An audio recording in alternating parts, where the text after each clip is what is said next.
do what is right, and coming across as holier than that. Our righteousness becomes self-righteousness, and instead of being salt and light that leads people to God, we become hypocrites who have a plank in our own eye. Maybe people have become more bold, but it seems that I constantly today hear the refrain that Christians think they are better than everyone else. The trouble is, we talk so much about being righteous that we begin to believe that we really are. When Harry Truman became president after the death of Franklin Roosevelt, Sam Rayburn, the Speaker of the House, and a friend took him aside and said, "From here on out, you're going to have lots of people around you. They'll try to put up a wall around you and cut you off from any ideas but theirs. They'll tell you what a great man you are, Harry, but you and I both know you ain't." We often, build similar walls at church. We put on our church face and pretend to be good. We do that so much that after a while, we begin to believe it.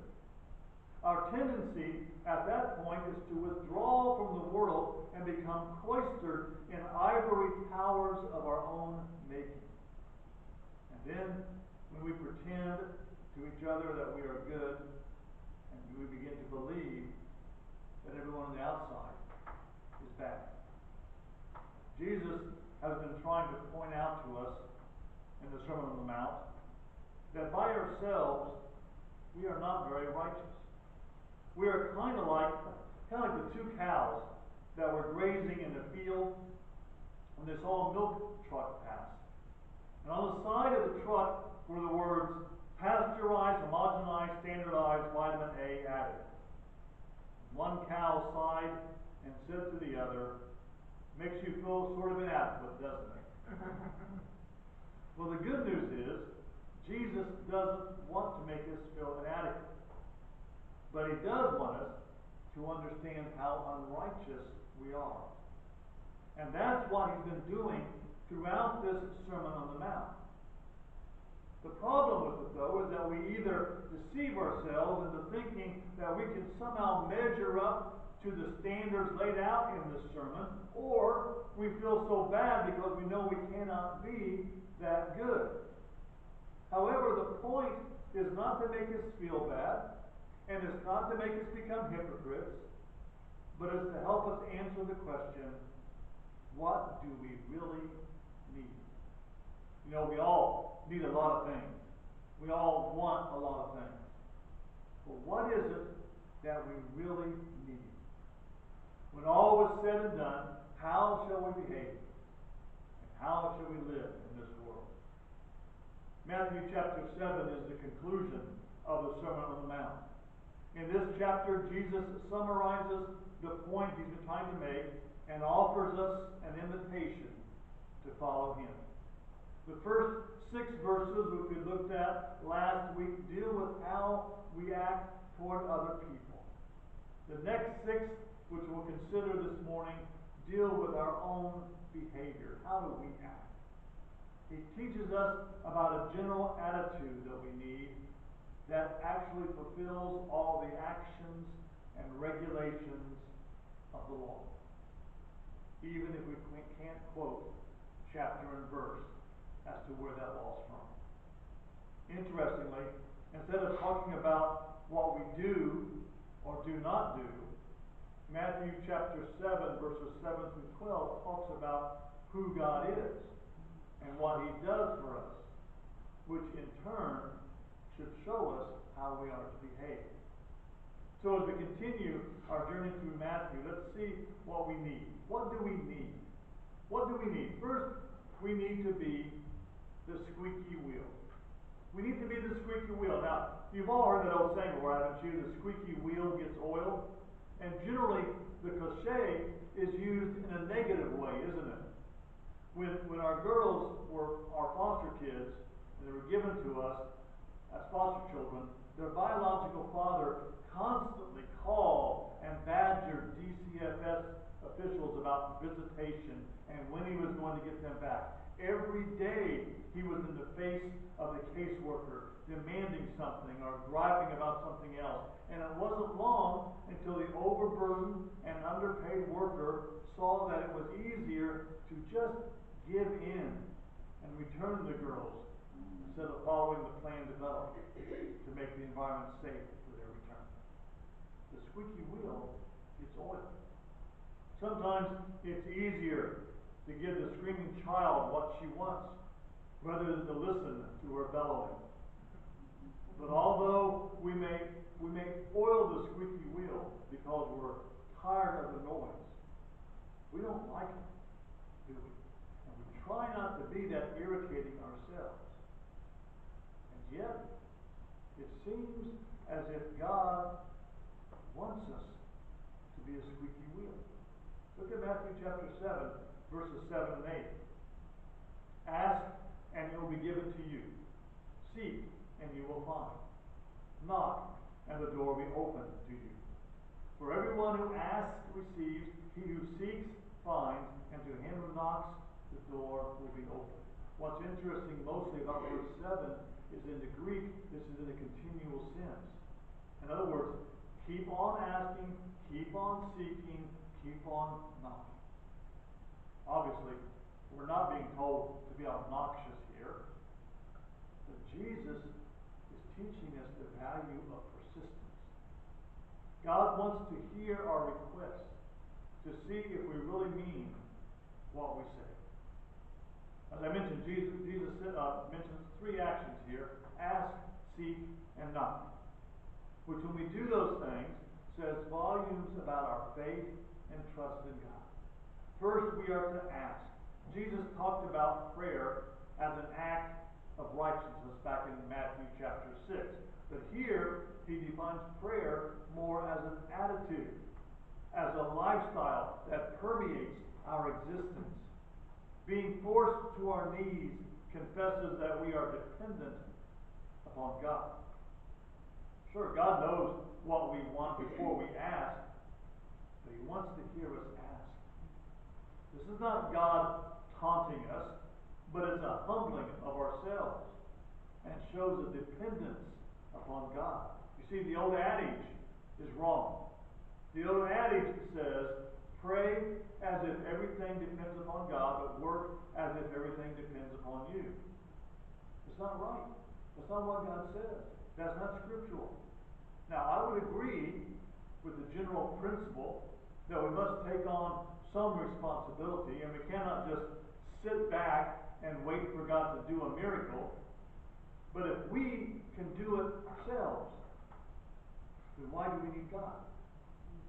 Asking God reminds us of who God is and what he can do compared to who we are and what we can do. The second action is to seek, and that means to have earnest sincerity. To have earnest sincerity. That sounds pretty spiritual when you say earnest sincerity, but it simply means to have a one-track mind. My dad always accused me as a child of having a one-track mind, and it wasn't a compliment when he said it. It meant I was constantly badgering and bugging him about something I wanted until I got it. That's a one-track mind. No one can follow the Sermon on the Mount up to this point without becoming profoundly aware of his need. We are beggars before God. Sometimes it takes more than a quick and generic "help me, God" before he will respond to our prayers. He wants to make sure we really mean it and are truly seeking him. I had a friend who was what you might graciously call an idea man.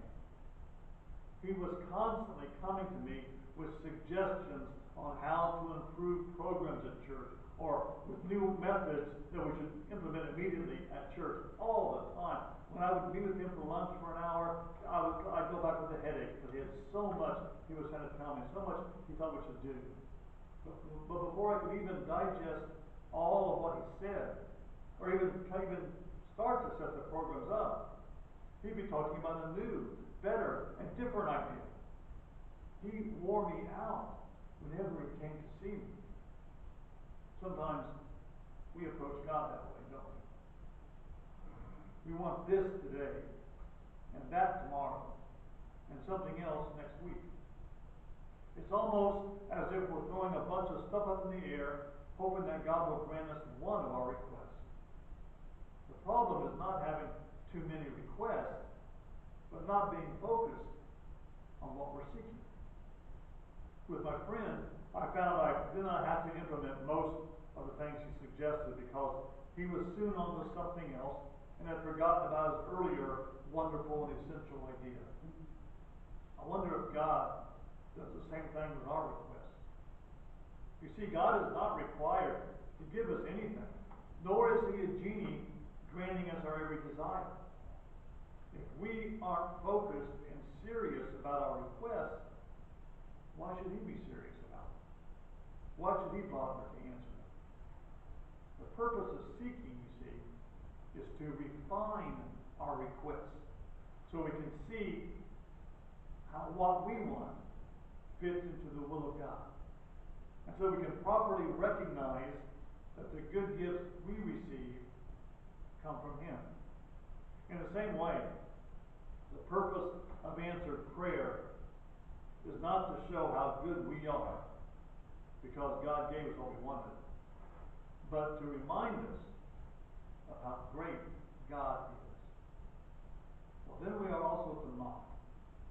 To knock involves a diligent and persistent pursuit of God.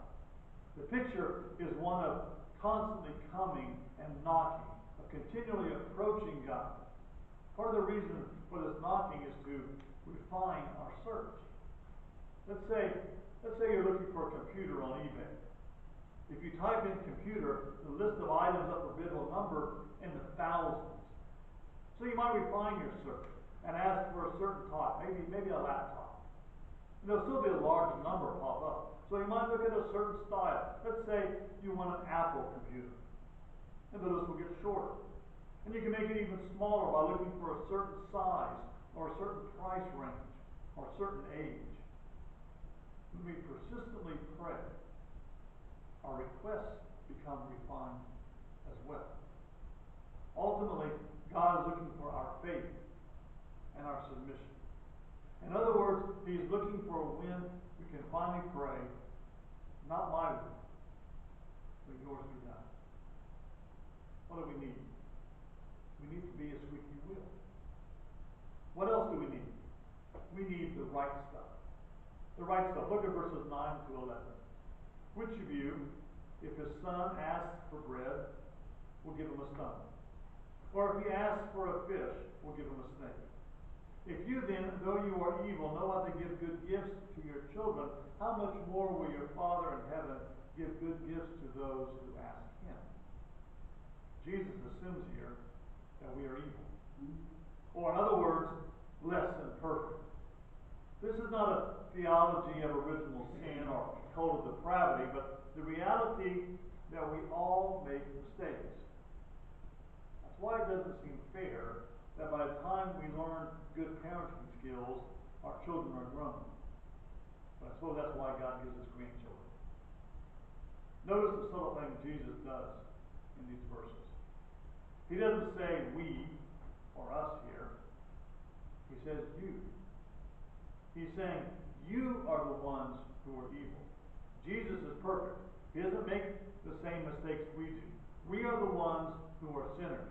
We are the ones who are less than perfect, not him. That's an important distinction, because this sermon is not about making us good, but showing us who is good and how good God is. Now, by calling us evil, Jesus is not saying that we are rotten to the core or evil in everything, but that we aren't always as good as we should be. The word translated evil here is actually different than other words translated evil. The other words refer to an essential character flaw, like the devil is evil. Here, the word means that we're weak or sick. It stems from the idea that we work so hard but are never able to complete the task. In other words, we fall short. That should be our basic understanding of our condition. We are sinners in need of a Savior. We weren't born evil, and most of us are not bad people, but we do sin, and we don't always do what is right. Again, that's the point of this Sermon on the Mount, to show our need for Jesus. However, even though we are less than perfect, and we still know how to give good, or maybe proper is a better translation, good things to our children, don't we? You can't eat a stone, even if it has the color and shape of bread. And snake meat isn't as good as fish meat. And it's more dangerous to handle a live snake than a live fish. This again is an illustration of Jesus' humor. I'm sure he had his timing down and paused for a few seconds after he said, "Which of you, if his son asks for bread, will give him a stone?" And again, after he compared the fish and snake, he waited for the audience to giggle and laugh about the silliness of the whole idea. I was thinking maybe Peter had a drum set and did a little ba-dum-bum after Jesus said those things. You see, we know how to take care of our families.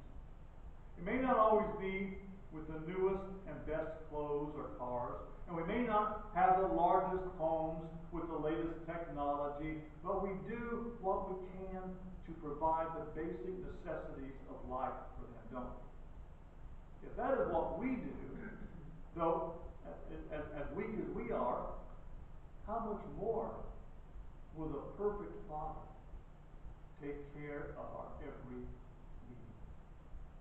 Notice how Jesus shifts the discussion here from giving our children the basics of life, bread and food, to giving good gifts.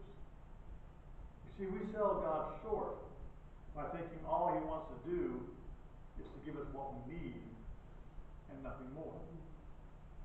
Remember, God is a loving Father. And just like every loving Father, every once in a while, He wants to surprise us with some nice goodies as well. Why? Because He wants us to know that He is not only our judge, but our Father. We will never really understand the wonder of His grace until we discover that He wants us to be His sons and daughters. And that's an important concept for us to grasp. Especially when we realize how far short we fall from His standard of perfection. When our daughter Candy was 10 years old, she played basketball at the grade school she attended. After one game, which they lost, she was complaining about the referee and how the calls seemed to always go against her team. Now that's not an unusual complaint. We all do that at basketball games, don't we? The ref always makes the bad calls. And I told her that, and she said, "Oh no, this time it's true. The ref has two little sisters that played for the other team." Now, I don't know if that's true or not, but she naturally assumed that since those girls had a family connection, she would give the other team the advantage. Now, I'm not saying that God will cheat for us, but He will treat us like family. And just like that old song says, it's nice to have friends in high places. So what do we need? We need the right stuff. And the right stuff is God and His relationship to us. What do we need? We need to remember the golden rule. Look at verse 12. "So in everything do to others what you would have them do to you, for this sums up the law and the prophets." This simple verse has been labeled the golden rule. And for those of us who are over a certain age, we remember being taught this truth in school. Actually, this idea was not new to Jesus. He just refined it and made it more positive and inclusive. It is said around 20 AD, a Jewish rabbi was asked by a Gentile to summarize the law and the prophets in the short time that he could stand on one leg. Reportedly, the rabbi said, "What is hateful to you, do not do to anyone else. This is the whole law. All the rest is commentary." The problem with the rabbi's version of the golden rule is that if something isn't hateful to you, for instance, if it doesn't bother you to commit adultery or to lie or to cheat, then it's okay. So the way Jesus phrased the rule turns the table completely around. Would you want someone to lie or cheat you? Would you want someone to commit adultery with your wife? The New International Version begins verse 12 with the words, "in everything." And it probably should be said as a new and separate paragraph because it's suggesting that this golden rule summarizes everything Jesus has said in the Sermon on the Mount. The word "in everything" is actually "therefore," and it's often used in the Bible to stress a point. After all is said and done, this is the bottom line. This is the point. This is what I'm getting at. This is the point Jesus is making in this sermon. One of the hardest things to do whenever you speak is to summarize your message with a simple statement. In my public speaking and preaching classes, Dr. Carnes always insisted we have what he called a central thesis. Everything we said had to revolve around that sentence. The point was not only to keep us from wandering off into another tangent, and to build our sermons logically, and to focus our thoughts on the one thing in our message, which is most important. Sometimes I think I do a fairly good job, but other times my central thesis becomes a little muddy and even lost. Jesus does not have that problem. In this brief verse, he summarizes everything he has said. How do we give? How do we pray? How do we live under certain laws? There are so many laws, and they become so confusing that no one can understand them all. In addition, our 21st century world is a whole lot more confusing and different than it was 2,000 years ago. How do we live? What do we need? Do to others as you would have them do to you. That transcends all time, all culture, and all races. It is as appropriate for us here in Sterling as it is for those in New York City. It means the same for those in Europe as well as Asia. It can be taught to everyone from Washington, D.C. to Zimbabwe. We don't need to be an expert in the law or understand all the nuances or the cultural context of a Christian lifestyle. All we really need is to learn how to treat others the same way we want to be treated. You see, the golden rule is a very deliberate act. The idea is that we have to consciously stop and think, how would I like to be treated if the tables were turned? That's an excellent philosophy, no matter what your religious beliefs may be, but they take on a new meaning for us as Christians. You see, observing the golden rule is not so we can be treated fairly, but so we can fulfill the law and the prophets. And Jesus always told us the only way to become perfect is to fulfill the law and the prophets. And the only one who's done it is Jesus. That's what we need. What we really need, above any and everything else, is a Savior who will wash away our sins. Someone who will forgive us and love us in spite of our faults. Because try as we might, and no matter how good we become, we will always have that seed of doubt in our lives. Am I good enough? And no matter how good we become, we will always carry with us the disgrace of our sins from the past. The Sermon on the Mount is not a message telling us the things we need to do to be saved, but a list of how far we have fallen from God's expectations for us. I said at the beginning that these verses are about our attitude. Our attitude should be one of submission and obedience to God. That changes everything. Because once we decide to follow Jesus, We can live by the golden rule. Not because we have to, but because we want to. And that's why